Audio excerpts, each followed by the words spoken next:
Meus irmãos, a paz do Senhor. Eu gostaria que nós, esta manhã, começássemos olhando para a citação que está sendo projetada.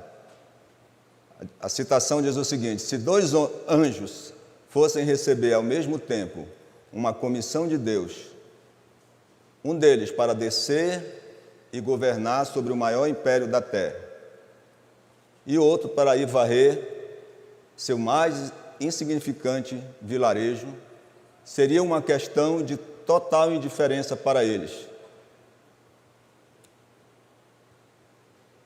o serviço que lhe fosse atribuído, o cargo de governante ou o cargo de gari, porque a alegria dos anjos está em fazer a vontade de Deus. Eu queria que a gente pensasse nessa citação. Ela foi escrita por John Newton. John Newton foi um pastor anglicano do século XVIII. Ele era mercador de escravos, ele era inglês, e ele se converteu a Cristo, e ele foi autor de vários hinos evangélicos, inclusive aquele conhecido Amazing Grace. Ele cunhou essa citação, e eu começo esta manhã citando, e eu queria que a gente pensasse bastante nisso, sobre a nossa motivação no serviço do Senhor. Qual é a nossa motivação? Hoje pela manhã eu fui convocado pelo pastor da nossa igreja, o pastor Norton, que já foi dito, ele está numa outra igreja pregando, e eu não poderia agir de outra forma, senão, como um de vocês, trazer para cá aquilo que a gente tem ouvido a cada domingo já durante muito tempo.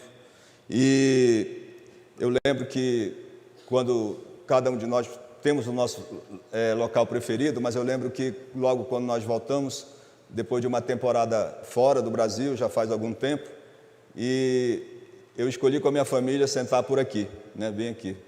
Por quê? Porque era um lugar onde as pessoas não queriam sentar muito. Então, nós sentamos ali e com as crianças, e elas foram crescendo, ficaram adolescentes, depois casaram, e finalmente eu acho que elas conseguiram sair daqui da frente, Eu acho que não deve ser muito bom para os jovens sentarem aqui na frente, ainda mais crescerem aqui. Mas uma das razões que a gente sentava aqui era por causa disso, Cada um de nós parece que já tem o seu lugar preferido, e ali então ficou sendo o nosso lugar preferido, Claro que eu posso sentar em outro lugar, mas essa é muitas vezes a razão que a gente senta aqui. E estando sentando aqui, a gente de fato ouve, tem a oportunidade de ouvir melhor e direto a palavra de Deus exposta. Como ouvinte disso, eu espero que, irmãos, a gente possa essa manhã refletir sobre essa questão da nossa motivação para o Senhor. Bom, eu espero também que funcione aqui, vamos lá? Pronto. O texto básico que eu escolhi para esta manhã, para nós meditarmos, é um texto simples, que se encontra no Salmo 100, que é um salmo de louvor. Diz o seguinte: servi ao Senhor com alegria e apresentai-vos diante dele com cântico. O livro de Salmo, nós sabemos, é um livro que trata de louvor, de adoração, de encorajamento. Ele nos traz ajuda, intercessão em favor de situações. Mas nesse salmo, o salmista ele começa e ele diz assim: olha, trata de uma motivação, de algo que está interno, de algo que a gente não vê. E ele diz assim: olha, servi ao Senhor com alegria. E 3 palavras eu destaquei ali, coloquei até em vermelho, é a palavra servir, a palavra alegria e a palavra cântico, de fato, nós já cantamos esta manhã e cantamos animadamente, e eu queria que a gente refletisse um pouco sobre esse servir. O que é servir ao Senhor? O que significa isso? Por que isso está nesse salmo? Porque há tantos convites a respeito disso. Servir, no sentido da palavra, nós sabemos que é trabalhar para alguém, é ser útil, é obedecer ordens, é cumprir alguma coisa que foi dita. Se eu sirvo alguém, eu sigo aquela pessoa, eu me devoto a ela, eu estou servindo. E eu penso também que a palavra de Deus nos convoca tantas vezes para sermos servos. E essa palavra servo, ela é impactante para nós, e tantas vezes nós meditamos sobre isso, que a palavra está cheia, principalmente nas cartas de Paulo, e a gente sempre se socorre ao grego bíblico, E nós encontramos lá, eu não sou professor de grego, nem pretendo aqui dar uma aula de grego, mas todos nós sabemos que a palavra diáconos Eu creio que muitos que já estão acostumados sabem que está ligado ao grego original, onde diz que a palavra grega para servo, entre outras, era a palavra diáconos. E é uma palavra bastante desafiadora, porque a diaconia na Bíblia é aquele serviço amoroso prestado a Deus, em favor da igreja, em favor dos santos. Esse termo é encontrado no Novo Testamento com alguém que é um ministro, é um ajudante. Nós encontramos a palavra diácono, servente, no Novo Testamento, tantas vezes, quando ali Jesus está transformando a água em vinho. Eu estava observando ali, a palavra que ele usa para aquelas pessoas que estavam colocando água nas talhas é diácono, servo. Então, era usado também para servos domésticos, para as pessoas que realmente trabalham na nossa casa. Então, a palavra também, Jesus usou tantas vezes para descrever os seus discípulos. Eles eram servos. E Jesus mesmo, ele ensina. Paulo mesmo usou essa palavra, como eu falei, frequentemente para designar a palavra servo, para designar os cristãos. Paulo descrevia os evangelistas, os pastores, os pregadores da palavra como servos. Então, nós entendemos que serve quem é servo. E o convite desse salmo para nós é servir ao Senhor com alegria. Todos os cristãos, nós crentes, aprendemos esse serviço, somos sendo servos uns dos outros. E eu, depois de estudar sobre esse tema, eu comecei a pensar o seguinte, que nós servimos a Deus servindo os irmãos, e que nós servimos os irmãos servindo a Deus. Então, está tudo muito ligado, porque está na igreja, está na família, está na comunidade. Não é? Diáconos é aquele serviçal. E, às vezes, a gente pensa assim, que pelo fato de ser um diácono é um grande título. Não é. É um prazer, é uma alegria, é uma honra, é uma designação, é um dom, mas é algo para ser trabalhado na nossa vida de cada um. Cada um de nós é diácono no sentido da palavra. E há uma palavra bem forte, que também é grega, né, que é hiperetes, ou hiperetes, eu não sei falar o grego, que se referia para chamar os servos de Deus como sendo aquelas pessoas que remavam no porão escuro das galés. Os irmãos já viram, até em filmes mesmo, nós sabemos que a gente vê aqueles reminhos naquelas naus antigas, e aqueles remos andavam, e as pessoas que estavam ali, eles eram escravos, eram condenados, eles iam morrer ali remando. O que eles esperavam? Que talvez aquele barco fosse a pique, e eles fossem salvos, ou então que acontecesse alguma coisa e eles conseguissem sair dali, mas eles não tinham muita esperança de sair dali. Então, essa palavra grega, ela é impactante, porque de fato é alguém que nós somos chamados de remadores do fundo da galé. O remador último do porão, um lugar escuro, não é um lugar onde só havia gemido e suor, e a nossa compreensão de servir, ela precisa ser esclarecida como algo extremamente importante. Nós muitas vezes vemos a igreja, estamos aqui e ficamos pensando o que significa isso. Isso é profundo. E onde é que nós encontramos a principal inspiração para o serviço, para servir? É em Jesus. Mas Jesus, de fato, ele é o servo supremo. Jesus, ele demonstra na prática o que é ser servo. Quando nós lemos os evangelhos, nós vemos que Jesus, ele de fato era servo, ele servia. E uma das coisas assim que identificava Jesus como servo era que ele escutava as pessoas. Jesus ouvia as pessoas, Jesus parava para ouvir. E hoje a gente já tem observado a carência que cada um de nós tem de ser escutado. Os psicólogos sabem disso, que a gente precisa ser ouvido. Alguns até são pagos para ser ouvido, mas nós pensamos que escutar atentamente. Né? Jesus escutava. E eu creio que já foi dito que o principal serviço que você presta para alguém é escutar a pessoa. A pessoa precisa ser escutada, até porque você precisa entender o que ela quer. O servo, em primeiro lugar, nós devemos nos treinar para sermos bons escutadores, ouvirmos. Tantas vezes a gente não quer ouvir, a gente não quer ouvir o problema do irmão, a gente não quer ouvir a reclamação, porque nós estamos muito em nós mesmos. Mas o servo, Jesus nos dá exemplo quando ele era de fato alguém que escutava. E Jesus servia, ele prestava serviços pequenos, corriqueiros, e também grande serviço, nós sabemos disso. Ele dá um exemplo na prática. Imagina, alimentar multidões, curar pessoas, expulsar demônios. Isso, de fato, era algo grandioso. Mas Jesus também fazia coisas aparentemente pequenas. Ele fazia lodo com o barro e a mão, ele escrevia na terra para ensinar, porque não tinha algo assim, não é? Um projetor, e com uma tela agora ficou bem melhor assim, mas ele escrevia, ele fazia algo, ele ouvia, ele conversava com crianças, quando tantas vezes nós não queremos fazer isso. Novamente, eu fico pensando que nós estamos assim já no mês de maio, nos enviesando para o mês da família, e pensamos que atividades corriqueiras que temos no lar, tantas vezes a gente não pode se recusar de fazer. E os irmãos conheceram, lembro ainda alguns aqui, da Dama de Ferro, Margaret Thatcher, que era de fato uma mulher que ela fazia trabalhos domésticos. E quem já viu o documentário dela, que ela cozinhava, ela fazia comida, ela, juntamente com o seu marido, cuidava de seus filhos.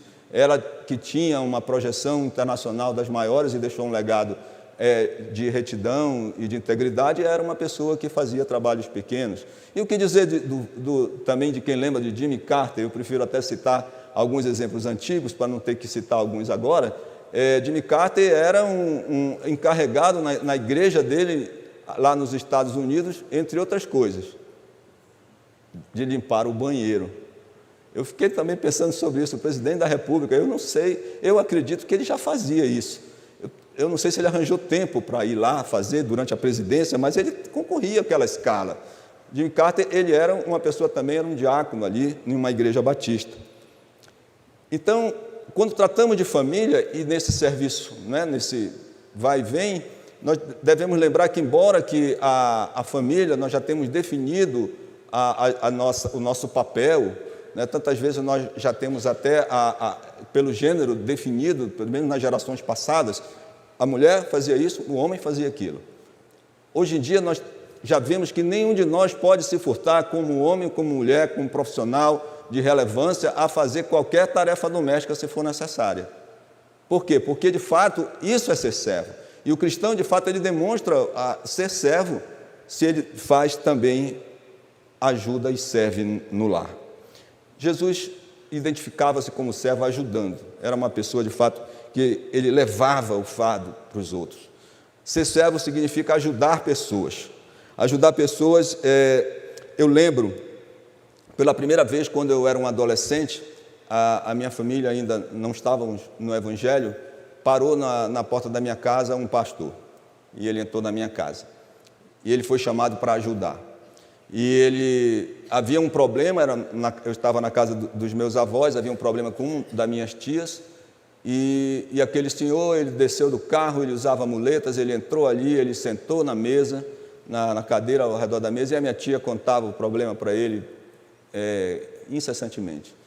E ele olhava para ela, ouvia, escutou. Depois de escutar muito, ele falou assim para ela: olha, você precisa colocar a sua vida e os seus problemas nas mãos de Jesus. E ela falava mais, e depois ele repetiu mais uma vez: a senhora precisa colocar a sua vida e os seus problemas nas mãos de Jesus. Depois de ouvir bastante, ele se colocou à disposição dela para ajudar e foi embora. E eu fiquei com aquilo martelando na minha cabeça, o que era colocar problema e colocar a vida na mão de Jesus. Ele deu a direção. Ser servo é isso, é escutar, dar a direção e principalmente a direção do Evangelho. E somos levados nesse esforço a procurar compreender qual é a profundidade desse serviço cristão, desse serviço de Deus. Aqui somos convocados para fazer isso. Então, no Sermão do Monte, Jesus nos ensina sobre o serviço. E ele fala, tantas vezes no sermão, contrastando o serviço genuíno com um serviço que não é verdadeiro. Por exemplo, vocês já leram lá, nós podemos ler quem ainda não leu, que Jesus mostra o erro daquele que ora para ser visto, daquele que dá esmola para ser visto, daquele que procura fazer alguma coisa e sempre tirar uma pontinha de lucro daquilo. Esse não é, de fato, o papel do servo. Nós temos que ter em mente que nós estamos servindo o Senhor. Aliás, nós temos que ter cuidado hoje em dia muito com nós mesmos, até para a gente não entrar nessa, porque senão a gente pode é ser levado por isso, né? Então temos que ter cuidado também para que nós não tenhamos esse desejo de querer demonstrar o que nós estamos fazendo, mas de fato estarmos voltados para o serviço do Senhor. O serviço cristão, genuíno, ele é experimentado na vida cotidiana, no dia a dia. É na comunidade, é na igreja, não é? É entre os irmãos. Quem tem recursos, a gente fica observando. Entre nós, de fato, há muita manifestação dessa graça de Deus. Nós temos que ter cuidado com isso. A palavra de Deus diz também que o resultado do serviço ele tem que ter ações práticas, quer dizer, eu devo fazer algo, eu devo trabalhar, eu devo servir. Vamos olhar um pouco e refletir até nessa situação da igreja, onde eu estava querendo comentar agora. Quantos serviços são prestados entre nós? Alguns são visíveis porque são necessários, outros não são vistos. Às vezes nós não ficamos nem sabendo do que está acontecendo na igreja. Por exemplo, quem tem o trabalho de pegar uma pessoa de idade ou até mesmo uma pessoa com dificuldade física, de acompanhá-lo na igreja, isso é um serviço cristão, é algo de amor que a pessoa está fazendo, é algo aparentemente pequeno, mas diante de Deus aquilo é grande. Lembrando da nossa frase inicial, porque um gari varrer uma rua seria menor do que governar um país, não é do que governar um grande reino. Então, a pessoa que está lá no berçário, ela está limpando as crianças, ela está cuidando das crianças, enquanto aquela mãe cansada da semana, o pai que trabalhou, pode passar alguns minutos aqui louvando a Deus, adorando, refletindo sobre a sua palavra. Este, de fato, também são atitudes práticas que nós encontramos no meio da nossa igreja. E a palavra de Deus fala também, nos direciona para a nossa família, quando Paulo nos ensina que se alguém não tem cuidado dos seus, tem negado a fé, e é pior do que o incrédulo. Então, a atenção que nós temos que desenvolver em relação a todos que estão ao nosso redor, não apenas os idosos, mas as crianças. Essa é uma atitude de servo constante, e não é uma atitude esporádica que nós vamos fazer uma vez, não, é uma atitude de coração constante. Nós devemos de fato servir ao Senhor com essa alegria, e as oportunidades de servir, elas estão sempre diante de nós. Uma igreja é algo que você entra e você já pode procurar, que você vai ter algo para você de fato servir. Aqui de fato é um momento de servir com adoração, é expressar a nossa adoração através do serviço. Semana passada eu estava visitando o Teatro Amazonas e eu fiquei muito feliz porque, como amazonense, eu descobri que eu não precisava pagar, bastei mostrar minha identidade. Aí nós entramos ali, eu estava acompanhando um visitante, um irmão que estava nos visitando, que ele falou domingo passado aqui, e nós entramos ali. E ali ele foi explicando, e chegamos no Salão Nobre do Teatro Amazonas. Quando chegamos lá, muito bonito, explicando tudo, e de repente ela disse, olha, vocês estão vendo aquelas aberturas ali na parte superior? Ali está tudo escuro, né? Era ali que ficavam os músicos. Os músicos não podiam ser vistos. Por quê? Porque a nobreza só queria ouvi-los, porque não importava se ele tocava bem ou não tocava bem, eles queriam só ouvir a música, e eram profissionais pagos. Então ali, o importante era ouvir a música, e quem tocava era de fato anônimo. E eu fiquei pensando, que profissão, não é? Ficar tocando escondido. E claro que eles deviam receber, mas a fama não estava de fato ali no palco. Eu fiquei pensando sobre aquilo. Então, qual a nossa motivação em servir? O versículo que nós temos diante de nós é servir ao Senhor com alegria.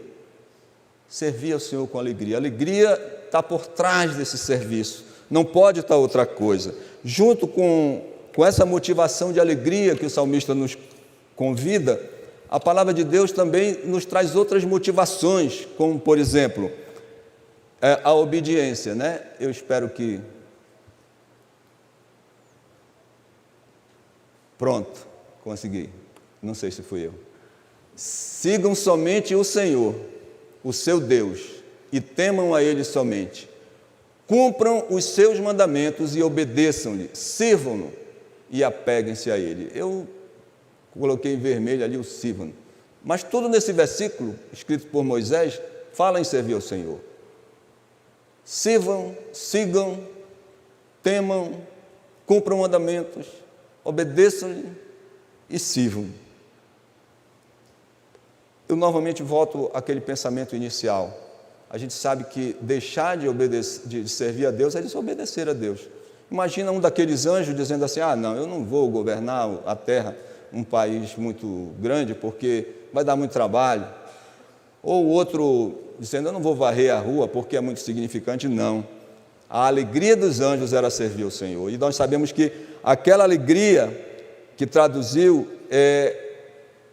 na vida deles, os que quiseram não obedecer, a gente sabe, já ouviu, alguns de nós sabemos, quem não sabe, se transformaram em demônios, porque eles desobedeceram a ordem do Senhor. Eles não quiseram mais as suas atitudes. Então, nós cristãos, crentes, jamais podemos pensar que é correto sermos apenas confessionais, membros, estatística, espectadores. Sentar-se, eu não digo nem no banco, porque a gente precisa sentar no banco. Eu sento no banco também, né? Mas eu digo assim, na arquibancada e ficar assistindo os outros trabalhar, não é? A gente sempre deve sentir um incômodo se nós somos realmente cristãos. Nós precisamos, queremos, desejamos servir o Senhor e obedecer a sua palavra. Nós desobedecemos o Senhor quando nós não estamos, de fato, servindo. E não é apenas uma atitude esporádica, é uma atitude de coração, como eu falei. Permitam-me falar um pouco da minha experiência, não é, pessoal. A gente sempre fala um pouco da gente quando está aqui, não é? E eu, de fato, conheci o Evangelho quando eu tinha 18 anos. Eu fui o primeiro da minha família que chegou ao Evangelho. Hoje, graças a Deus, muitos estão aí. E quando eu cheguei na igreja, me deram algumas coisas para me fazer. E havia bastante jovens naquela época. Eles dividiram a juventude em tribos, e essas tribos tinham famílias, como se fosse o povo de Israel, que tinha as tribos e as famílias. E eles chegaram e disseram assim para mim: olha, você vai ser da família da oração. Eu não sabia nem orar direito, né? Mas fui para lá. E dali eu fui aprendendo a orar. E aí daqui a pouco a gente já estava evangelizando nas ruas, a gente estava indo para os acampamentos, lavando os banheiros, e com 23 anos eu fui ordenado diácono pela primeira vez na igreja. E o trabalho do diácono, lá na igreja onde eu estava servindo, era fazer tudo. A gente abria a igreja, fechava a igreja, se fosse possível escorria água com pano, não é? Recebia as pessoas, enfim, fazia tudo. Era isso que a gente deveria fazer. Mas eu penso que toda aquela alegria que a gente sentia, a gente nem estava entendendo direito por que estava fazendo aquilo. E aonde a gente ia, a gente chegava lá, a gente queria servir. E nessa época eu penso que a gente já foi conhecendo a graça de Deus servindo. Então eu penso, irmãos, que a graça de Deus, a alegria de servir, ela é incomensurável. Eu sei que muitos aqui dos irmãos experimentam isso, mas eu gostaria de alertar esta manhã para que juntos a gente continue nesse propósito, servindo ao Senhor com gratidão. É também uma motivação que está junto com alegria, que está junto com obediência. E há um outro versículo que trata que tão somente, pois, temei ao Senhor e servi-o fielmente, de todo o vosso coração, pois vede quão grandiosas coisas nos fez. Foi assim que Samuel, esse texto é de 1 Samuel 12:24, exortou o povo de Israel a servi-lo. Se nós pensarmos assim, qual uma grande motivação que nós temos para servir o Senhor? É a gratidão. Não é a gratidão. O que o Senhor fez por nós? Efésios 2:8 diz o seguinte: pela graça sois salvos, isso não vem de vós, é dom de Deus, não vem de obras, para que ninguém se glorie. Então, a gente não precisa fazer nada para ser salvo, a gente já foi salvo. Mas se a gente desce a carta aos Efésios, mais no versículo 10, Paulo nos diz o seguinte: olha, nós somos feitura dele, criados em Cristo Jesus, as quais Deus, para boas obras, as quais Deus de antemão preparou para que andássemos nelas. Houve um propósito nessa salvação, e esse propósito é o serviço, é praticar boas obras, é fazer de fato o serviço do Senhor. Nunca será pesado para nós servir a Deus quando nós temos esse sentimento de gratidão a Deus. Então, às vezes eu paro a pensar, meus irmãos, o que seria de nós se Jesus não tivesse morrido na cruz por nós, tivesse nos chamado, tivesse transformado a nossa vida e cuidado de nós como Ele cuida, porque nós somos, a Bíblia nos chama de ovelhas, o próprio Salmo chama, e ovelha eu não sei quantos irmãos conhecem esse animal. É um animal tolo, né? Se não cuidar dele, ele faz besteira, foge, sai do rebanho. Então, Deus cuida de nós. A gratidão, ela é constante, porque o Senhor nos guarda, não é? E eu penso, e eu pergunto, qual foi a maior coisa que o Senhor Jesus fez por nós? Qual foi a maior coisa que Deus fez por nós, se não foi dar o seu Filho? Então, em gratidão, nós não temos outra coisa. Eu lembro que, às vezes, tem um garoto, né, de 7 anos, que ele sempre está comigo, eu converso com ele. E eu perguntei dele assim, faz mais de um ano, eu acho que ele ainda tinha 6. Você conhece Jesus? E ele pensou e disse, sim, eu conheço Jesus desde que eu tinha 3 anos. Aí depois eu perguntei, você já o aceitou como seu Salvador? Ele parou e pensou e disse assim, eu ainda estou entendendo sobre isso. Então, uma criança de 6 ou 7 anos já tem essa expectativa, essa atenção à voz do Espírito de Deus. O que Deus está falando ao seu coração a respeito dessa salvação? E eu tenho certeza que Deus tem falado a nós esses dias aqui sobre a importância de nós crermos no Senhor, de nós aceitarmos como nosso Salvador. Todas as vezes que somos tentados a desanimar, se o irmão está desanimado no serviço, tantas vezes a gente observa que pode acontecer isso conosco. Pensemos, que grandes coisas fez o Senhor por nós. Essa é uma grande motivação. O salmo que nós lemos, Salmo 102, diz, servi ao Senhor com alegria, apresentai-vos diante dele com cântico. Nós somos motivados pelo perdão, nós recebemos perdão, nós não trabalhamos para o Senhor pela culpa. Às vezes as pessoas podem até pensar que a gente passa horas aqui lendo a palavra de Deus, orando, porque a gente tem, digamos assim, muito pecado para ser perdoado. E eu lembro que quando ainda muito tempo atrás, eu estava na academia militar, e a gente tinha um grupo, eu era novo convertido, um grupo de pessoas que oravam ali. E um amigo meu chegou comigo e disse assim, olha, eu não entendo por que você faz tanto esforço para isso, você parece que você é uma boa pessoa. Todas as pessoas que eu vejo assim, era gente errada, que teve que se consertar, teve que mudar a sua vida, e você parece que não precisa disso. Eu disse, olha, não precisa disso. De fato, nós fazemos isso porque nós temos a alegria do perdão, não é? Vamos lá ver se ele vai, né? E aí é a experiência de Isaías. Isaías disse assim, eis-me aqui, envia-me a mim. Mas antes de dizer isso, ele não estava dizendo porque ele estava querendo ser perdoado por Deus, porque ele estava querendo alguma experiência de ser expurgado dos seus pecados. Não. O versículo, ele diz no texto anterior, os irmãos podem acompanhar lendo, que veio um anjo com uma brasa, viva, e tocou Isaías, e ele disse, o teu pecado foi perdoado, e porque ele foi perdoado, ele passou então a se disponibilizar, e quando ele ouviu a voz de Deus dizendo, a quem enviarei? Ele disse, eis-me aqui, Senhor, envia-me a mim. Então, de fato, o serviço é a consequência desse perdão. Nós não estamos fazendo alguma coisa para conseguir o perdão de Deus.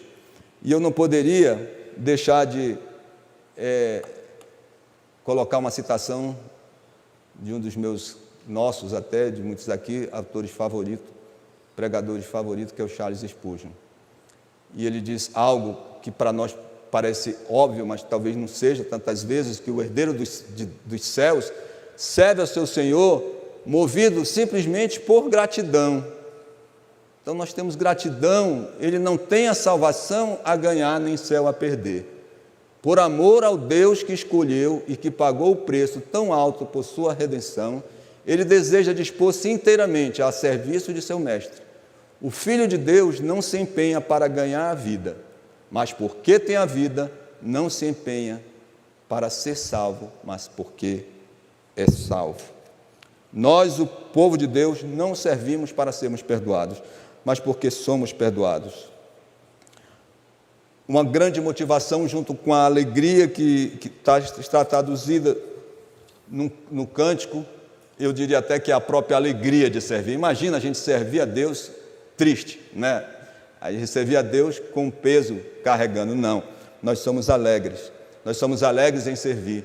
Nós lembramos que Neemias, ele estava diante do rei de cara feia, servindo, e de repente o rei Artaxerxes olha para ele e diz assim, Neemias, você está com a cara feia. Neemias gelou, porque ficar diante de um rei de cara feia não significava só dizer que estava com algum problema, não. Significava dizer que estava muito chateado com o rei, porque que ele estava fazendo. E Neemias era um escravo, era um servo, ele não tinha direito de fazer cara feia, ele tinha que servir o rei com alegria. E o rei disse assim: isso só pode ser tristeza do coração. Eu até imagino, porque se a gente está doente, está com dor de dente, está com alguma coisa assim, que a gente não tem alguma alegria em fazer alguma coisa. Mas a tristeza de Neemias era do coração, e ele expõe para o rei. Felizmente, nós sabemos que o rei concedeu o pedido dele, e depois o próprio Neemias, ele cunha uma frase que eu gosto muito, que nós gostamos muito, quer dizer: a alegria no Senhor é a nossa força. Quando nós estamos naqueles momentos que nós passamos por momentos difíceis, e eu pensava, de onde que vem força, de onde que vem alegria? Só vem do Senhor. É essa alegria que nós temos para servir. Junto com a alegria no Senhor, nós somos levados à humildade. O serviço cristão, ele de fato nos faz aprender a ser humildes.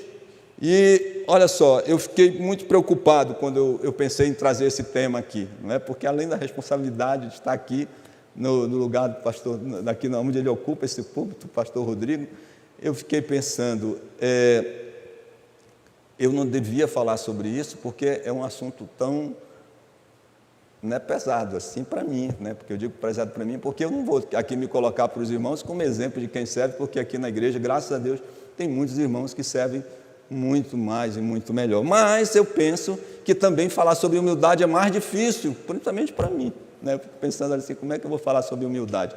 Mas a palavra de Deus nos diz que nós devemos buscar essa humildade, nós devemos desejar essa humildade, que nós devemos procurar aprender essa humildade. E parece que quanto mais a gente quer isso, parece que mais foge da gente. Quanto mais a gente pensa assim, eu quero ser humilde, aí parece que a humildade ela foge, ela evapora das nossas mãos, quando nós nos assustamos com algumas reações nossas que a gente não esperava. Mas nós sabemos que, mesmo eu me sentindo aqui, como disse para os irmãos, os mais não indicados para falar sobre humildade, eu falo, porque é assim que a palavra de Deus diz que nós devemos nos exercitar. E Jesus foi o servo perfeito. O serviço, de fato, ele nos leva a essa condição, porque nós nos despimos do nosso próprio interesse. Olha, a gente servir para ganhar dinheiro, tem gente que serve melhor até do que na igreja. Por quê? Porque eles têm um objetivo. Então, a questão não é realmente se eu estou fazendo bem ou se eu não estou fazendo, mas é o meu coração. Como é que está o meu coração? Se eu estou, de fato, sendo humilde. Jesus foi o servo perfeito. Ele foi perfeito. E ele foi grande na sua humilhação, na sua baixeza. Ele lavou os pés dos discípulos, imagina. E depois ele volta e diz assim: vocês entenderam o que eu fiz? Eu limpei, eu enxuguei os pés de vocês. E eles ficaram muito assustados, porque de fato, quando nós olhamos para Jesus, a gente de fato vai crescendo nessa humildade que nós não temos. O servo faz por amor, o servo serve por alegria e vai sendo gradativamente aperfeiçoado em humildade até sem sentir. E eu fico pensando o que seria, não é, de nós. Nós não devemos jamais desejar reconhecimento nesse serviço. Imagina o remador lá, o iperetese, remando lá embaixo na galé, alguém lá, olha, muito bem, obrigado aí, vocês estão fazendo um bom trabalho. Não tinha nada disso não, eles vão remar de até morrer, remar. Então, era já uma condição de humildade forçada.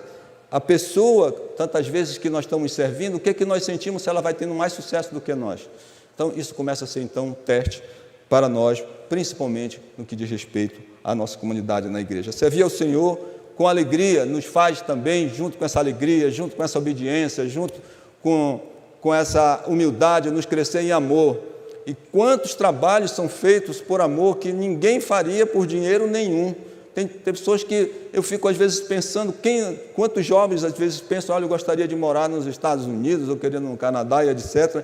E eu fico pensando, às vezes eu convivi com alguns missionários, que eles sabem o que estão fazendo, eles largam os Estados Unidos com tudo aquilo que oferece para eles. E eles são americanos, e eles vêm para o Brasil, e quem vê de perto vê que aquelas pessoas ficam lá na selva, sofrendo, não sofrendo, mas sem o conforto. Eu não imagino que eles gostam mais do conforto. Com certeza, eles gostam muito mais de morar num país do primeiro mundo. E eles sabem o que foi que eles abriram mão, mas eles estão ali por amor. Eu cito o exemplo deles, a gente poderia citar exemplos de muitos outros missionários. Nós tivemos domingo passado o pastor João Marcos aqui falando sobre a situação dos missionários no mundo, e ele fala sobre a Ucrânia, mas uma das palavras que o pastor João Marcos falou muito para mim, ao meu coração, foi quando ele fala de compaixão, compaixão, compaixão, que é isso. Precisa ter compaixão para estar ali onde eles estão. Precisa ter amor. É o amor que está ligado ao serviço, servir ao Senhor com amor, com alegria, com compaixão, com ternura. Então, na experiência nossa, nós estamos sempre dependendo uns dos outros, nós não podemos fazer nada sozinhos, nós temos que ser parceiro. É no serviço aquilo que a gente serve o Senhor servindo o irmão, serve o irmão servindo o Senhor. Qual a nossa motivação? O que precisamos saber sobre isso? O Senhor nos capacita para servir, nós temos, de fato, recebido essa capacidade. É verdade que nós nos sentimos mais motivados quando alguém reconhece o nosso dom, quando alguém diz assim, olha, que bom que você fez isso. E para nós também é edificante. Olha, o irmão, ele trabalha bem em finanças, ele trabalha bem recebendo pessoas, graças a Deus. E eu lembro quando eu vim de algum, nesse período, que nós ficamos fora, que nós retornamos para a igreja, o pastor sentou com a gente e disse, olha, estão aqui os ministérios, esses aqui são bons para vocês, esses daqui vocês não vão para cá, não que fosse ruim para eles, mas porque não era o momento para nós, não é? Mas uma coisa que impactou a gente naquela época, lá no início dos anos 2000, foi um treinamento, um curso chamado Rede Ministerial. Era o irmão Vanias que ministrava esse treinamento. Eu sei que alguns lembram desse curso aqui, e eu penso até que ele deveria até ser constante para nós, porque ele de fato desperta em nós esse dom, porque às vezes nós temos o dom e nós não reconhecemos. Tem gente que diz assim, eu não sei qual é o meu dom, e fica pensando qual é o meu dom, mas isso não impede de ninguém de servir. Tem gente que serve anos e anos e não sabe nem qual é o dom, mas serve. Ele serve, o dom de servir. Qual é o seu dom? O dom de servir. E o treinamento da rede ministerial, que era ministrado pelo diácono Vanier Mendonça, era muito empolgante. Depois nós descobrimos que tinha um link, que ele tinha um teste online para você descobrir qual era o seu dom espiritual, muito bom, e era verdadeiro, ajudava mesmo. Então, as cartas de Paulo nos garantem que nós temos pelo menos um dom. Então, a gente, de fato, somos sempre levados a isso. O pastor, ele está sempre falando. Aí há uma lista de 7 dons, os teólogos afirmam que nós temos pelo menos um desses, mas de fato temos dons. Se você crê em Jesus, se você é do Senhor, você tem dom. Então já caminho para o fim, e eu gostaria de que a gente refletisse sobre algumas coisas, né? Estamos compreendendo, né, o que é ser servo? Estamos de fato compreendendo isso? Se já compreendemos, vamos reforçar a nossa memória, vamos nos alegrar com isso, vamos nos deixar realmente tomar por isso, não vamos desanimar, vamos continuar sendo servo mesmo diante de situações que não nos são favoráveis. Nós somos salvos para sermos servos.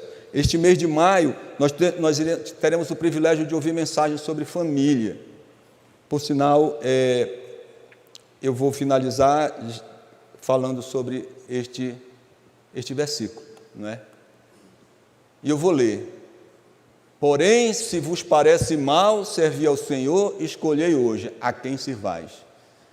Se aos deuses a quem serviram vossos pais, que estavam além do Eufrates, ou aos deuses dos amorreus, em cuja terra habitais. Eu e minha casa serviremos ao Senhor. Então, que tudo, durante este mês de maio, quando vamos estudar sobre família, nos leve ao serviço. Quando o pai de família serve ao Senhor, a influência que ele traz sobre a família inteira para o serviço é total. Se ele não é o líder principal, mas ele serve, isso vai também se cumprir, porque nós nos influenciamos uns aos outros. Então, quando a gente tem, sabe, a família toda deve, eu penso, que a gente se envolver nesse serviço. E já começa desde a tenridade, quando é um bebezinho, que o pessoal canta lá, né? Eu vou crescer, crescer, crescer, crescer para Jesus, e quando eu estiver desse tamanho, não é? Eu vou trabalhar para o meu Jesus. Então, que isso seja de fato a nossa motivação de ser exemplo de que a gente está trabalhando para o Senhor, porque se eles verem na gente que a gente está trabalhando, de alguma forma aquilo vai impactar o desenvolvimento deles. Eu tenho certeza também que muitos dos conflitos, de problemas que tem dentro da casa, dentro da família, eles serão aliviados, porque nós estaremos focados no serviço, nós estaremos focados na adoração, que o Salmo nos chama no louvor, servir ao Senhor com alegria e apresentar-o diante dele com um cântico. Quando a gente vem cantar, adorar a Deus, que a gente está servindo de fato, nós estamos trazendo assim algo que é muito profundo na nossa adoração, o serviço. Estamos de fato servindo ao Senhor? Quando estamos de fato servindo ao Senhor, o nosso canto tem sentido, né? A gente não canta da boca para fora. Então vamos assim pensar na nossa vida, onde é que a gente está servindo, então vamos servir mais ali. Está parado, então está na hora da gente se comprometer, eu vou fazer alguma coisa aqui na primeira Igreja Batista de Manaus, eu vou me comprometer com algum serviço. E eu tive o privilégio desse ano, no início da virada do ano, ser o relator da comissão de indicações. Eu já fui relator em outros anos também, mas este ano eu percebi algo diferente. Eu penso que os irmãos que estiveram na comissão também perceberam. Houve um interesse maior do que nos outros anos. Eu penso que talvez nós aprendemos alguma coisa com que nós sofremos durante esses 2 anos, né? E o sofrimento nos alertou para essa necessidade. Então eu percebi que houve muito mais interesse, e nós já estamos em maio, e eu percebo que esse interesse é crescente, e nós não devemos deixar que isso apague, que isso venha morrer entre nós, mas que isso seja de fato aquecido, que nós sigamos em frente. Qual a nossa motivação para servir? A alegria, a gratidão, a obediência à palavra, o perdão, a humildade, o amor. Investiguemos o nosso coração e que a nossa motivação seja como a dos anjos que nós lemos, cuja grande motivação era fazer a vontade do Senhor Deus Todo-Poderoso. Nós temos colocado o serviço cristão como algo extremamente importante na nossa vida espiritual. É verdade que a gente ora, que a gente lê a Bíblia, graças a Deus pelos que oram, lê a Bíblia, e vamos continuar. Quem não está orando e lendo a Bíblia, vamos fazer isso. Tem um grupo de oração aí, Semana da Oração, vamos nos envolver isso. Olha, a gente precisa, é uma questão até de compaixão, você entrar e orar por quem está sofrendo. Não é entrar ali num grupo de oração, vir na quarta-feira, se pode, não é melhor do que ficar assistindo a novela de Reis, né? A novela, embora que seja aparentemente bíblica, mas é mais importante orar, é estar na igreja. Então, esse movimento, irmãos, que a gente possa de fato não ficar parado e de fato se envolver no serviço do Senhor. Quando junto com cada um, sim, porque se nós, como eu falei no início, somos chamados diácono, na verdade nós temos que estar atentos, porque somos todos diáconos e devemos servir na igreja. E servir é terapêutico, como eu falei ainda há pouco. Ele nos sara, embora que a gente não vai ouvir agora e ler sobre serviço e achar que já está tudo resolvido. Não, nós precisamos de fato ser práticos como Jesus foi.